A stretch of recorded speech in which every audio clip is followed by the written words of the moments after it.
Annual performance report यानी एक साल का एक सरकारी कर्मचारी का खाका कि उसने एक साल में काम कैसा किया। जो काम उसने किया उस काम पर उसका सुपीरियर उसके एपीआर लिखता है, एनुअल परफॉर्मेंस रिपोर्ट लिखता है कि फलानी कर्मचारी जो मेरे पास काम करता है, इस कर्मचारी का इस साल में काम इस तरह रहा है। ये एपीआर मैंडेटरी था, तमाम सरकारी कर्मचारियों को ये एनुअल परफॉर्मेंस रिपोर्ट हर साल जो है फाइल करनी होती थी। लेकिन जम्मू कश्मीर में ये मामूल बन चुका था कि सरकारी कर्मचारियों में सिर्फ जम्मू कश्मीर एडमिनिस्ट्रेटिव सर्विस के officer, Jammu Kashmir police service, Jammu Kashmir revenue service और उसके अलावा कुछ और सर्विसेज के ऑफिसरान, वही लोग एनुअल परफॉर्मेंस रिपोर्ट फाइल किया करते थे। बाकी जिन लोगों के लिए एनुअल परफॉर्मेंस रिपोर्ट फाइल करना मैंडेटरी होता था वो या तो करते ही नहीं थे, और अगर करते भी थे तो सिर्फ इसलिए करते थे क्योंकि वो एक फॉर्मेलिटी, उस फॉर्मेलिटी को पूरा करना है। लेकिन अब जम्मू कश्मीर की सरकार ने एक सर्कुलर निकाला, जिस सर्कुलर में सरकार ने, ये जनरल एडमिनिस्ट्रेशन डिपार्टमेंट ने ये कहा है, और ये एनुअल परफॉर्मेंस रिपोर्ट है। कल मैंने आपसे बात की थी, मैंने आपको बोला था एपीआर एनुअल प्रॉपर्टी रिटर्न, यानी एक साल का खाका कि साल के अंदर अंदर आप लोगों के साल के अंदर अंदर एक कर्मचारी की आय में कितनी वृद्धि हुई, और आय में वृद्धि होने के साथ साथ में उसके पास क्या कुछ उसने एक साल के अंदर अंदर बनाया है, मकान कहाँ कितना, मकान कितने उसके पास है, जमीन कितनी है, जायदाद कितनी है, सोना चांदी, ये सब चीजें कितनी कितनी उसके पास हैं। तो ये था एनुअल प्रॉपर्टी रिटर्न। लेकिन अब बात करेंगे आज एनुअल परफॉर्मेंस रिपोर्ट, और ये भी आपको बताएं कि जम्मू कश्मीर में की सरकार ने सर्कुलर इंस्ट्रक्शंस 9 दिसंबर 2021 को इशू की, जिसमें यह कहा गया कि एनुअल परफॉर्मेंस रिपोर्ट्स के लिए आप डाटा जो है वो अपडेट करें।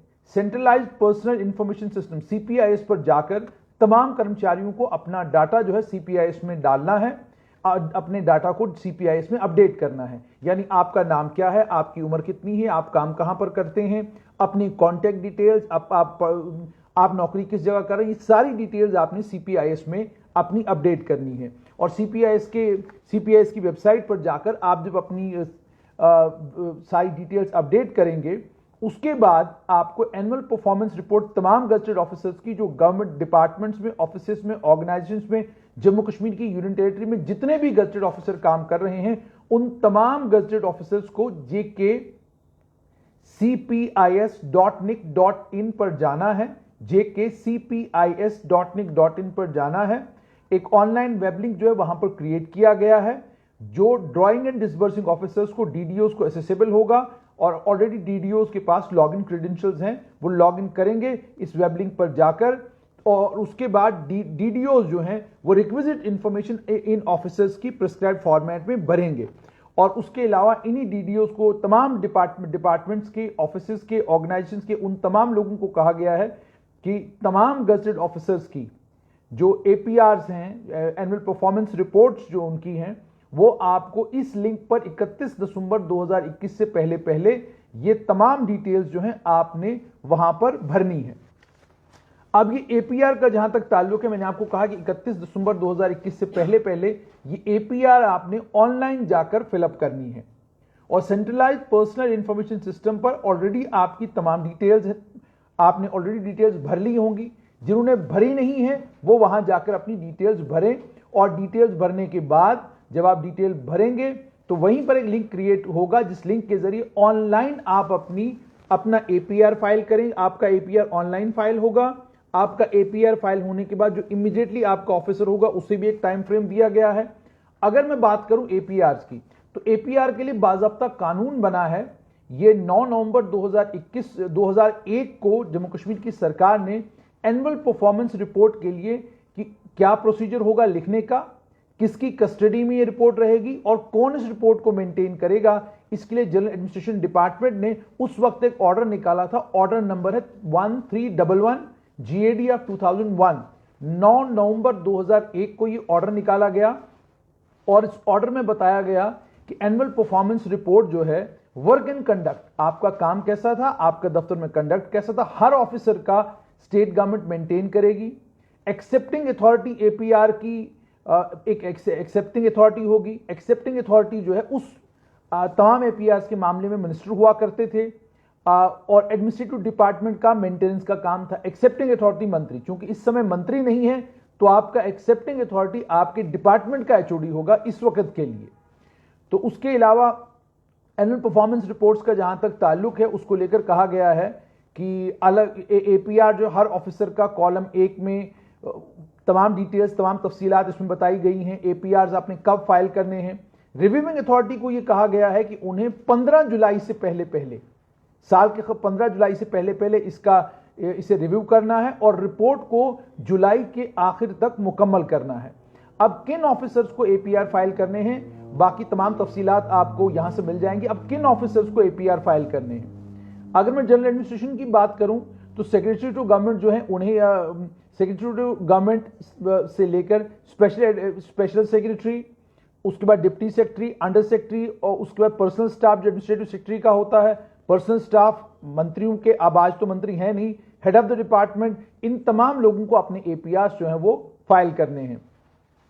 अच्छा, इसमें यह भी कहा गया है कि अब डिविजनल कमिश्नर के दफ्तर के तमाम कर्मचारी, deputy commissioner, district development commissioner, divisional level officer तमाम डिपार्टमेंट के, district head, gazetted officers, additional deputy commissioners, ETO, tehsildar, education department की अगर मैं बात करूं तो ज्वाइंट डायरेक्टर से लेकर फिजिकल इंस्ट्रक्टर तक तमाम लोगों को अपने एपीआर फाइल करने हैं। इसमें एचओडी, लेक्चरर, प्रोफेसर कॉलेजेस के, रिसर्च ऑफिसर जो एसआईज के हैं, फील्ड एडवाइजर, कोऑर्डिनेटर जो है एजुकेशन डिपार्टमेंट के हैं, ट्रेनिंग कॉलेजेस के प्रिंसिपल, कॉलेजेस के प्रिंसिपल, ऑफिसर इंचार्ज जो है एजुकेशन टेक्निकल सेल के, assistant director vocational education, deputy director vocational education, deputy director non formal education, assistant director adult education, joint director adult education.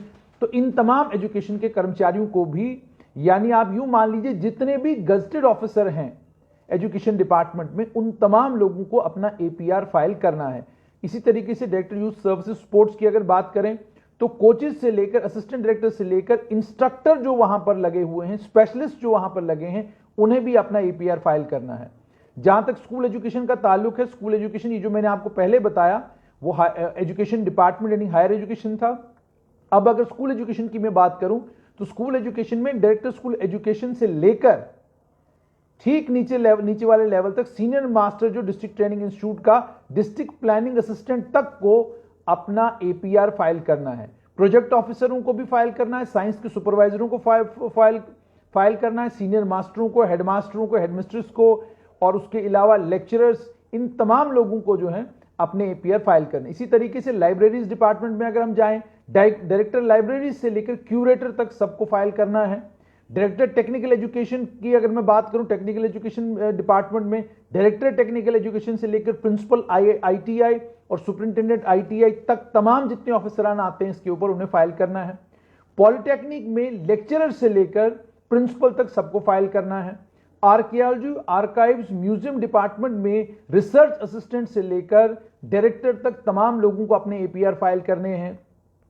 Department of गैजेटर्स, जहां gadget बनती है, compiler से लेकर state editor तक तमाम लोगों को अपने एपीआर फाइल करने हैं।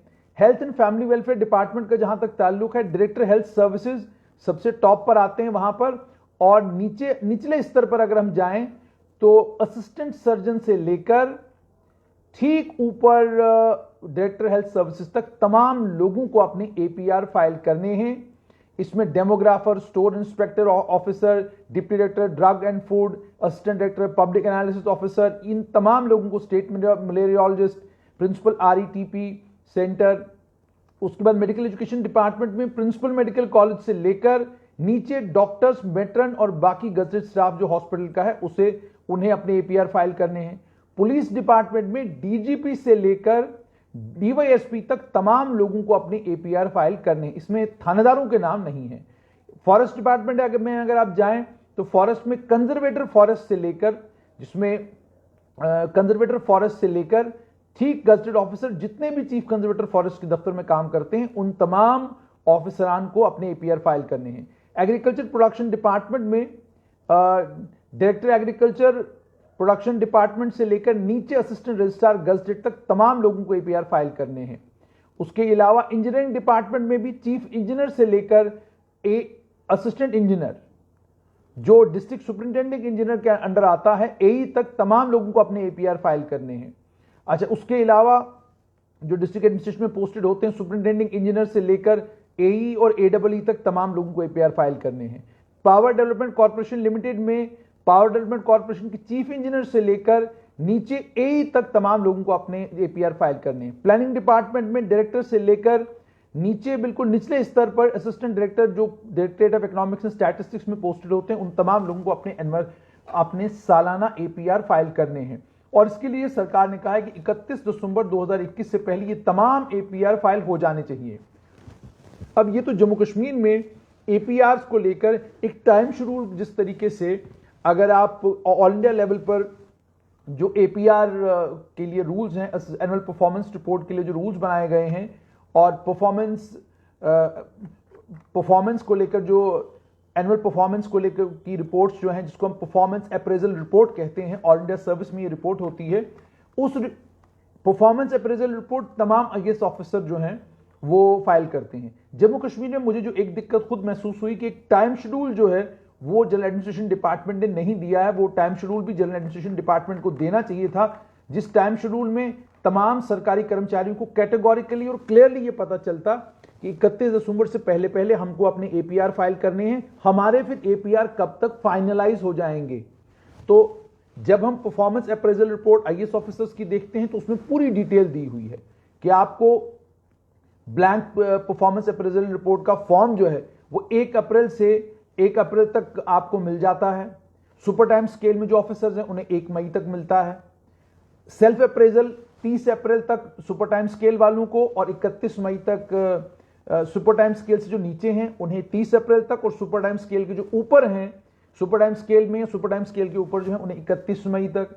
अप्रेजल जो रिपोर्टिंग अथॉरिटी को करना है वो 31 मई से पहले पहले मुकम्मल करना है सुपर टाइम स्केल के नीचे, और 30 जून से पहले पहले सुपर टाइम स्केल तक। रिव्यूइंग अथॉरिटी को 30 जून तक सुपर टाइम स्केल से नीचे और 31 जुलाई तक सुपर टाइम स्केल तक। एक्सेप्टिंग अथॉरिटी को अपना काम मुकम्मल करना है 31 जुलाई, हर साल की 31 जुलाई से पहले पहले उन्हें सुपर टाइम स्केल के नीचे वाले जितने ऑफिसर्स हैं उनका परफॉर्मेंस अप्रेजल रिपोर्ट मुकम्मल करनी है, और सुपर टाइम स्केल में 31 अगस्त तक की डेट है। अच्छा, जिस ऑफिसर का ये पीआर लिखा गया है, जिस ऑफिसर को रिपोर्ट किया गया, उसे डिस्क्लोज करना है कि उसका परफॉर्मेंस अप्रेजल क्या है, क्या लिखा है, उसके सीनियर्स ने उसके बारे में क्या कहा है। 15 अगस्त तक की डेट है सुपर टाइम स्केल के नीचे, और 15 सितंबर तक की डेट है सुपर टाइम स्केल के ऊपर। उसके बाद जिस ऑफिसर को रिपोर्ट किया गया है 31 अगस्त बिलो सुपर टाइम स्केल और 30 सितंबर सुपर टाइम स्केल। अच्छा, उसके बाद जो कमेंट्स आए हैं उन्हें फॉरवर्ड करना, उसमें डेट 15 सितंबर और 15 अक्टूबर की है। रिपोर्टिंग अथॉरिटी अपने कमेंट्स 30 सितंबर और 31 अक्टूबर तक देगी। रिव्यूइंग अथॉरिटी अपने कमेंट्स 15 अक्टूबर और 15 नवंबर तक देगी। एक्सेप्टिंग अथॉरिटी और परफॉर्मेंस अप्रेजल रिपोर्ट जो जहां फाइनलाइज होती है और उसके बाद जो डिस्क्लोज करना है ऑफिसर को, वो 31 अक्टूबर और 30 नवंबर तक होगा। रेफरल बोर्ड, मान लीजिए ऑफिसर ने जब देखा कि उसका परफॉर्मेंस अप्रेजल जो लिखा गया है या जिस तरीके से उसके परफॉर्मेंस को आंका गया है वो ठीक नहीं है, उसे रेफरल बोर्ड के सामने वो जा सकता है, रिप्रेजेंटेशन अपनी दे सकता है। उसमें उनको टाइम दिया गया है 30 नवंबर से लेकर 31 दिसंबर तक। अगर सुपर टाइम स्केल से नीचे अफसर हैं तो उन्हें 30 नवंबर तक का टाइम है कि वो रेफरल बोर्ड के सामने जा सकते हैं, और सुपर टाइम स्केल के जो ऑफिसर्स हैं वो 31 दिसंबर तक।